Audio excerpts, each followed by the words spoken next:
Hello, this is Timote Piukala, your classmate, and I'm the current senior pastor of Tongan United Methodist Church in Mesa, Arizona.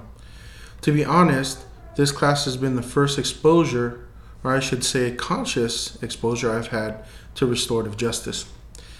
There are a few things that have sparked my interest in the topic of deportation, specifically the deportation of Tongans back to Tonga. Not knowing that this would be part of an assignment for school, or even me being in a class like this, let me tell you about a woman named Mafi. See, Mafi is a parishioner at my church. In 2009, her eldest son, Tokomea, was deported to Tonga. Mafi's eldest daughter had passed away due to health reasons at the age of 21, right before Tokomea was deported. Mafi lives at home with her husband, who works as a housekeeper for the casino. Mafi and her husband also live with their youngest son, who is 25 now, but happens to have leukemia and is battling this. Did I fail to mention that Mafi has become blind within the past 2 years because of complications with diabetes? See, I intentionally sent my daughter back to Tonga in June. Well, I actually didn't send her. My wife and I took a trip to Tonga to take her because I believed that this would be beneficial for my daughter, especially going to school there.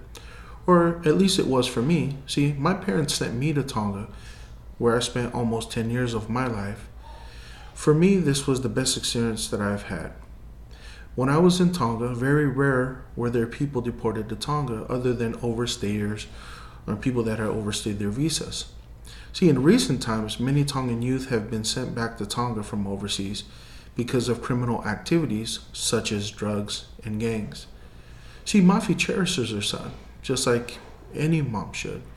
He actually got sent back to Tonga because he refused to snitch on some other Tongans who had blamed him for a crime that he didn't commit.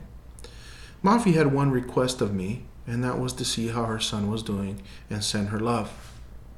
I did, and it broke my heart. I met Tokomea July of this year, and the first thing I had asked him was, "How are you doing?" And I told him that his mom sends her love. His response rings in my head until this day. "I'm okay, but it's hard here when in Tonga I am lower than scum in their eyes." I met Tokomea and I tried to reconcile with him and tried to encourage him based on his situation. And he assured me again and again that life was hard because society didn't accept him. Since I grew up here in the United States and also spent many years of my life in Tonga, I think I have a grasp on both cultures.